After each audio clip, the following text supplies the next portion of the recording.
สำหรับคนลาวที่มาทำงานอยู่ที่ประเทศไทยหลายปีพี่น้องแล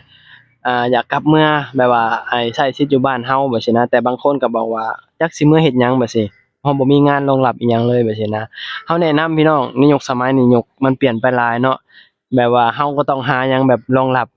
บแบบว่าเฮาแบบว่าการที่จะเมื่อใช้ชีวิตอยู่บ้านเฮาแบบซี้นะ แนะนำว่าถ้าผู้ใดแบบว่าอยากมีงานรองรับเฮ็ดเกี่ยวกับออนไลน์เนาะบ่ว่าสิเป็นเฟซบุ๊ก YouTube บ่แบบสิตอนนี้มันก็สามารถหาเงินได้เนาะเฮาก็คนหนึ่งแหละที่เฮาเฮ็ดนี่เฮาคิดว่าเฮาแบบว่าสิเอาไว้แบบรองรับบั้นปลายชีวิตเฮาเมื่อใช้ชีวิตอยู่บ้านแบบซี้นะเฮาสิเฮ็ดสิ่งๆนี่แหละพี่น้องเฮ็ดหาเงินตามโลกออนไลน์ไปซี้ถึงแม้มันอาจจะได้บ่หลายพี่น้องแต่มันก็ยังมีแบบว่ารายได้ สบายดีพ่อแม่พี่น้องสวัสดีพ่อแม่พี่น้องทางฝั่งไทยนำครับผมมาพ้อกันอีกแล้วพี่น้องกับบรรยากาศคือเก่าเนาะนี่ก็เป็นภาพบรรยากาศอยู่ในคลองพี่น้องอยู่ในต้นไม้มื้อนี้เฮาก็มาตากแอร์ธรรมชาติคือเก่าพี่น้องอยู่ในห้องก็ร้อนเนาะเอาก็เลยมาหานั่งเล่นในต้นไม้ดีกว่าเนาะมื้อนี้เฮาก็สิมาเว้าเรื่องที่ว่ามันมีคนลาวหลายคนพี่น้องแบบว่าอ่าเข้าใจแหละเนาะว่ายุคสมัยนี้มันยุคเงินอะเนาะหลายคนก็มาทำงานอยู่ที่ประเทศไทยก็ อยากแบบว่ากลับเมื่อใช้ชีวิตอยู่บ้านพี่น้องแต่ว่าอยู่บ้านเฮามันก็คืออย่างที่เฮารู้ว่ามันบ่มีงานรองรับเฮาเนาะบางคนก็ว่ามาอยู่หลายปีแล้วก็อยากเมื่ออยู่กับครอบครัวอยากเมื่อใช้ชีวิตอยู่บ้านแบบซี้นะแต่ว่าบ่มีงานรองรับแต่เฮาก็แนะนำว่างานที่จะรองรับเฮาอะเป็นงานที่แบบว่าเกี่ยวกับแบบว่าออนไลน์เนาะว่าสิเป็นยูทูบเฟซบุ๊กบ่แบบซี้มันก็สามารถหาเงินได้พี่น้องเฮาก็คนหนึ่งแหละเฮามองว่าการที่เฮ็ดยูทูบนี่ มันก็เป็นอีกงานหนึ่งที่แบบว่าสามารถที่จะรองรับเราได้ถึงแม้มันอาจจะเป็นงานที่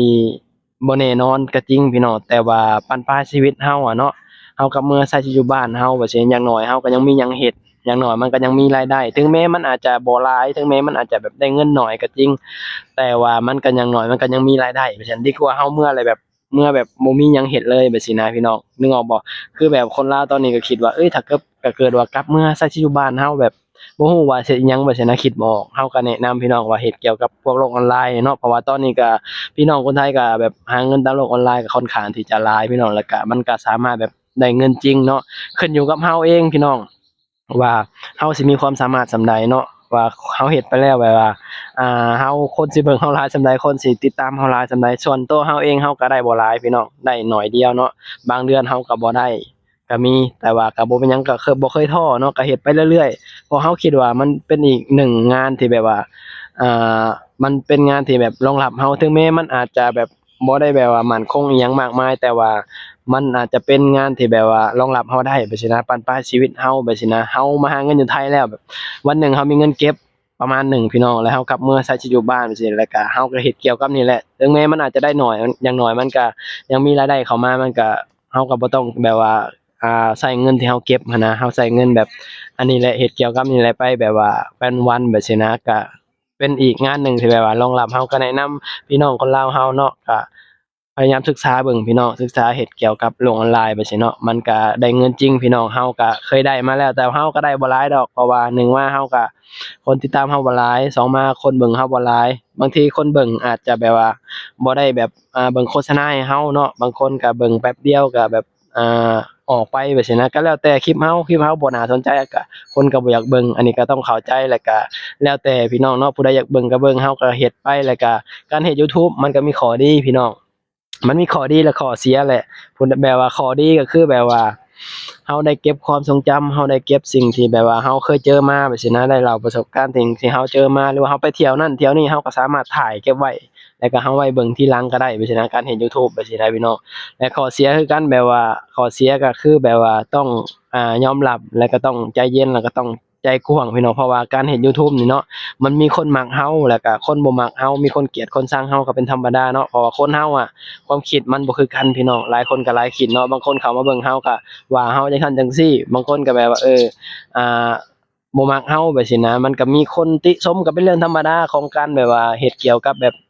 โลกออนไลน์หรือว่าเราอยู่ในสถานที่แบบว่าที่กว้างหั้นนะพี่น้องแบบคนเห็นหลายคนแบบซี้นะเราเองเราก็โดนมาทุกรูปแบบพี่น้องบ่ว่าสิเป็นคนลาวคนไทยแบบซี้นะแบบเข้ามาว่าจังซั่นจังซี้แบบซี้นะเราก็รับมันให้ได้พี่น้องอันนี้ก็ต้องเป็นข้อที่แบบว่าต้องปล่อยวางให้ได้พี่น้องเราคนหนึ่งแหละคอมเมนต์มาในช่องเรานี่เราบ่เคยว่าพี่น้องคอมเมนต์มาก็แล้วแต่อยากคอมเมนต์ก็คอมเมนต์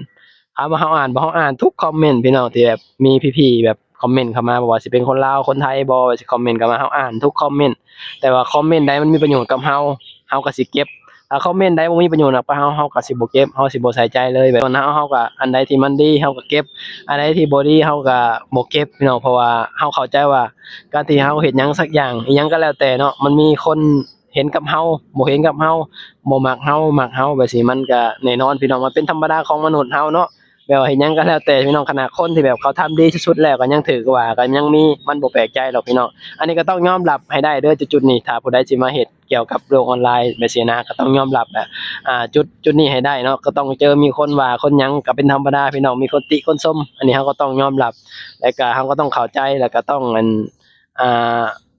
เคารพในความคิดคนอื่นนะเพราะว่าคนเราเนาะแบบมือผู้ใดก็พิมพ์ได้อะพี่น้องมันอยู่ในมือเนาะผู้ใดก็พิมพ์ได้อย่าไปคิดหยังมากมายส่วนเราก็บ่ได้คิดหยังมากมายเฮ็ดแรกๆนี่โอ้เราโดนเขาว่าหลายพี่น้องบ่ว่าสิคนไทยคนลาวแหละเนาะคนลาวเองคือกันพี่น้องมาว่าทั้งจังซี่เราก็บ่เคยสนใจดอกแต่ว่าช่วงหลังๆก็เริ่มน้อยลงแล้วเนาะแต่ก็ยังมีอยู่พี่น้องก็บ่เป็นหยังเนาะว่าได้พิมพ์ได้บ่ได้ว่าผู้ใดพี่น้องบ่ได้ว่าเราคิดว่าเรา บ่ได้เฮ็ดให้ผู้ใดแบบว่าเดือดร้อนบ่ได้เฮ็ดให้ผู้ใดแบบว่าต้องแบบทุกข์ยากลำบากกับเราเนาะเราคิดแค่น่ะเพราะว่าเราก็ยังมีแบบคนเข้ามาให้กำลังใจเราหลายโดยเฉพาะพี่ๆคนไทยเนาะอันนี้เราก็ต้องแบบ